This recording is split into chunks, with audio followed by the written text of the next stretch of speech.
사실은 이 질문들이 아주 근본적인 철학적 질문이나 어떤 역할을 해야 될지에 관한 방향성에 관한 질문이기도 하고, 한편으로는 구체적으로 이 중장기 발전 계획을 수립한다면 어떤 프로세스를 밟아야 할지, 또는 실제 구체적으로 어떤 한문연의 그 도움을 받을 수 있을지, 개별 문예회관들이 이런 식의 아주 현실적인 질문으로 나뉘기도 하는데요.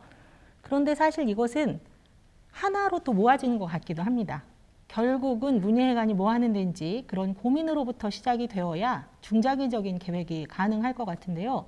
그래서 질문을 따로따로 굳이 나누지 않고 이 두 가지 질문에 대해서 오늘 모신 네 분의 이 마지막 정리하는 말씀을 듣는 방식으로 이 종합토론 진행하고자 하고요. 사실은 우리 발제하셨던 선생님들보다 상대적으로 아주 또 중요한 말씀인데 시간이 좀 짧았던 토론자 선생님들 말씀을 조금 더 시간을 배정해서 듣는 방식으로 하려고 합니다. 그래서 먼저 발제하셨던 두 분 관장님께서 한 말씀 더 정리해서 해주시고 싶은 말씀들을 해주시고 나면 자연스럽게 그 토론해 주셨던 대표님과 교수님 말씀 듣고 정리하도록 하겠습니다. 시작을 좀 부탁드릴까요? 저는 사실 이제 지역문화 현장이 재편된다고 말씀을 주셨는데, 그리고 또 질문 중에 또 이렇게 공연장이 옛날에 비해서 좀 많이 위축됐다는 질문도 있으시더라고요. 근데 사실 그 축소의 원인을 다 그걸 공연장 탓으로 돌려서 저희들끼리 이렇게 막 다운되실 필요는 없다고 생각합니다. 왜냐하면 특히 수도권 외 지역 같은 경우는 그것이 공연장이나 그런 문화재단, 문예회관의 책임이라기보다는 지역 자체가 쇠퇴되는 상황이 있거든요. 인구가 줄어들고 균형 발전이 아니라 수도권으로 더 집중되고 이런 면이 있고, 두 번째가 좀 시설의 어떤 경쟁력. 그러니까 예전에는 저희 관악에도 도서관이 있습니다만 예전에는 도서관이 상당히 좋은 건물이었을 것 같아요. 근데 최근에는 도서관이든 특히 문예회관도 보면 경쟁할 수 있는 그 컨텐츠들이 너무 많잖아요. 일반 인들 입장에서 뭐 TV도 있지만 스마트폰도 있고 하다못해 넷플릭스도 있고 다 내가 찾아볼 수 있고 막 이런 형태라서, 저는 그래서 다 같이 저희가 여기 그 문예회관에서 일하시는 분들이기 때문에 좀 말씀드리고 싶은 건 어떤 뭐 담론이나 이런 것들보다 그 해당 지역만의 좀 특징, 그 다양성을 좀 발견하셨으면 좋겠습니다. 아마 다 아시는 내용일 겁니다. 그래서 사실 전문가들 말씀 많이 들으면 책상에 딱 앉았을 때 실제 내가 그럼 뭘 해야 되지 해서 그냥 또 옛날 루틴에 빠진 경우가 대부분인데, 지역만의 것들을 좀 찾았으면 좋겠고, 특히 저는 예술이라는 것이 달리보기인데 그것이 유니크함과 이그조틱함이 되게 큰 경쟁력이 된다고 생각합니다. 뭐 옷을 꼭 비싸게 안 입어도 옷을 잘 입는 분들이 있으시잖아요. 예, 그리고 그런 액세서리도 잘 쓰는 분들이 있고, 그래서 좀 뭐 이렇게 예를 들어서 아까 안양에서 어떤 질문 주신 분이 좀 그런 비슷한 질문을 주셔서, 안양 아트홀 같은 경우는 사실 구도심에 있거든요. 그 평촌이나 상대적으로 그런 지역이 아니라 명학 쪽에 구도심에 있는데, 거기에 그럼 일반인들이 예술연당이나 혹은 블루스퀘어에서 있는 그런 공연을 기대하며 가지는 않을 것 같고요. 그렇다고 보면 거기서 있는, 요즘에 뭐 빈티지 이런 것도 많이 있지만 거기서 어울릴 만한 그 컨텐츠랄까요? 그런 공연들을 기획하고, 아까 최진영 교수 말씀하신 것처럼 시민들에게 또 교육하고 이런 것도 좀 필요할 것 같고, 그냥 제가 좀 당부드리고 싶은 거는 저희가 전문가나 주민들 의견 수렴을 많이 하시는데 그 변화와 함께 고민해야 할 거를 말씀하셔서, 그 방향성에 대해서 말씀하셔서, 제가 보면 공공에서 가장 실패를 많이 하는 게 상대방을 생각하지 않는다라는 겁니다. 그래서 상대방의 그 호흡이랄까, 그 리듬을 생각하셔야 되는데, 그 들을 준비가 되어 있을 때 자문이든 주민 의견 수렴을 해야 되는데 그것들이 좀 안 되는 경우가 많이 있어요. 그래서 취재나 조사가 충분해야 보이는 눈도 생기고 듣는 눈이 생기는데 그런 거 없이 부르는 경우가 있다. 그 다음에 본인이 들었을 때 그 실행 가능하지도 않은데 그냥 절차적으로 들을 수밖에 없고 듣는 경우가 생긴다. 근데 거기서 저는 좀 이렇게 판단이, 그러니까 현황 분석이 적확해야 좋은 방향성이 나올 수 있는데 그 적확한 진단 자체가 안 되는 게 좀 큰 문제가 있다고 생각합니다. 그래서 조금 오히려 좀 내부적으로 이 방송을 보시는 분들이 이렇게 한번 같이 좀 토의하셨으면 좋겠는 게, 우리가 공연 기획을 할 때 혹은 공연장을 운영할 때 기획을 할 때 너무 좀 공급자 중심으로 이렇게 생각하지 않는가.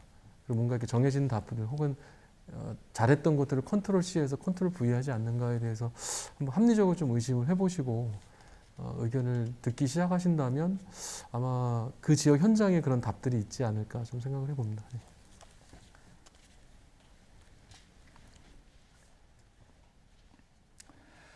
네, 저는 두 가지 차원에서 말씀을 좀 드리겠습니다. 먼저 첫 번째, 지역문예관 발전 계획은 현장 중심 그리고 국가 공연 정책과의 관련성 하에서 수립되었으면 합니다. 세계 속의 지역 공연장이란 다소 이상적인 계획을 세우는 경우가 있습니다. 그것도 기초 지자체에서요. 실제 그 지역 속에서 역할이 무엇인지를 좀 담아야 할 것입니다. 그리고 국가 공연 정책 그리고 한문연과의 정책 방향, 사업 방향을 고려한 현실적인 방안을 수립해야 될 것입니다. 두 번째는 지자체나 문화재단은 문예관 관련 세부 별도 계획을 수립해야 될 거라고 생각합니다. 지자체가 지역문화예술 중장기 발전 계획 그리고 문화재단이 문화재단 중장기 발전 계획을 세우면서 그 한 부분으로 공연장 계획을 포함하는 경우가 있습니다. 저는 문예관의 발전 계획이 문화재단이나 지자체의 문화예술 종합 계획에 포함할 것이 아니라 각 분야별로 수립해야 될 것이라 생각합니다. 예를 들면요, 문예관을 운영하고 있는 문화재단의 경우에 문화재단 발전 기본 계획을 수립한 후에 그리고 문예회관, 문화예술 교육, 문화예술 지원 사업 등 각 분야별로 세부 계획을 수립할 때 각 분야별로 역할을 할 수 있는 그런 계획이 수립되리라 생각됩니다. 한국문예관연합회의 발전 계획이 현장 중심의 정책을 수립을 위해서 반드시 전국문예관에서 수립된 발전 계획을 바탕으로 수립되어야 할 것입니다. 그렇다면 지역문화회관의 발전 계획은 지역에서 끝나는 것이 아니라 지역의 정책이 국가문예회관 정책에 실제 반영되는 기회가 될 거리라 생각을 합니다. 저도 이렇게 한 가지만 저는 오히려 강조드리고 싶습니다. 우리 그 현장에 있는 문예관 종사자들, 문예관 구성원들의 열정만큼은 우리가 잃지 않아야 된다고 생각이 됩니다. 사실 아무리 넷플릭스가 하고 발전하고 또 미디어 환경이 발전하고 우리 SNS 속에 포노 사피엔스로 살고 있지만 우리 오감을 가진 감동하는 현장은 그래도 그 프론트 그리고 극장의 플로어 여기라고 저는 생각을 합니다. 우리 인간이 이런 바디를 가지고 있는 한 그렇기 때문에 그것에 대한 자부심과 열정을 가졌으면 좋겠고요. 또 한 측면으로는 절제도 해야 된다고 생각합니다. 5개년 계획 세울 때 우리 앞에 발제자님이나 교수님 말씀 주신 것처럼 자기 지역과 또 자기 공연장의 아이덴티티를 잘 살필 필요가 있다고 봅니다. 정말 지방에서도 물론 세계를 생각할 수 있고 가장 글로컬 시대이기 때문에 가장 한국적인 게 가장 세계적인 시대이기도 하지만 또 모든 것을 다 우리 문예관이 할 수 있는 시대도 아닌 것 같습니다. 그래서 적절한 절제가 필요하다. 다른 데서 잘하는 거는 과감하게 다른 데서 잘하도록 넘겨주고 우리 문예관이 잘할 수 있는 것에 집중하는 선택과 집중의 그런 지혜가 필요하다. 그 말씀 하나 드리고요. 하나는 한문연에게 좀 이렇게 말씀드리고 싶은 건데요. 사실 우리 전국에 지금 224개 기관 아까 그렇게 나왔던데요. 있지만은 우리 회원사들도 다 다릅니다. 규모도 다르고 그 재정 자립도도 다르고 또 그 위치도 다 다릅니다. 따라서 한문연에서 제공하는 여러 가지 프로그램이나 정책 계획 또는 발전 계획 세우실 때 반드시 그렇게 그룹핑을 좀 해주셨으면 좋겠어요. 그리고 그래서 세분화해서 예를 들면 군 단위에서의 군 문화홀이나 군 회관 또는 시민회관 정도 뭐 그런 정도에서 서울하고나 또는 큰 도시, 광역도시하고 같이 할 수 있는 것은 전혀 다 환경이 다르거든요. 그래서 그렇게 맞춤형 중장기 그 접근을 할 수 있도록 그런 계획을 한문에서도 세워주시고, 그렇게 프로그램이나 여러 가지 우리 그 회원사에 제공하는 여러 가지 그 한문연의 정책들도 그렇게 그룹화하고 세분화해서 수립을 해주셨으면 하는 부탁을 드리겠습니다. 고맙습니다. 몇 가지 말씀을 드리겠습니다. 지금 이제 다행히 또 전국적으로 문화재단을 설립하는 붐이 일어서 많이 생겼습니다. 참 좋은 일이죠. 근데 굉장히 경계할 일도 있습니다. 이게 뭔가 하니 편의성에 이용되는 경우가 많습니다. 문예회관과 문화재단이 상생할 수 있고 또 시너지를 서로 낼 수 있는 것은 뭔가라는 것이어야 되는데, 문화재단으로 흡수되는 경향들이 안 그래도 어려운 상황에서 더 그렇게 됐습니다. 아까 문화민주주의 말씀드렸는데 결국은 전국 아주 벽지까지도 예술 공간을 만들어서, 공연예술 공간을 만들어서 배급을 하는 일이 문화민주주의죠. 근데 그게 안 된 상태에서 지금 문화민주화가 시작이 됐어요. 지금 정부에서 주로 하고 있는 생활예술, 생활문화 그런 건데 두 개가 충돌이 됩니다. 자, 내가 생활예술 하는데 피곤하고 너무 사는 게 힘들고 시간도 없고 하면 버립니다. 생활예술 할 수 없어요. 그럼 정책이 없어져야 됩니까? 이때 기본적으로 하고 있던 좋은 예술들이 내 가까운 공간에서 제공되고 있을 때는 자신에게 새로운 격려가 돼요. 이럼에도 불구하고 내가 이 시기를 지나면 또 해야지. 자, 이게 문제는 지금 그 두 개가 하나가 실현되고 그 다음 단계로 가야 되는 게 겹쳐버리는 문제가 있습니다. 꼭 한번 생각하셔야 됩니다.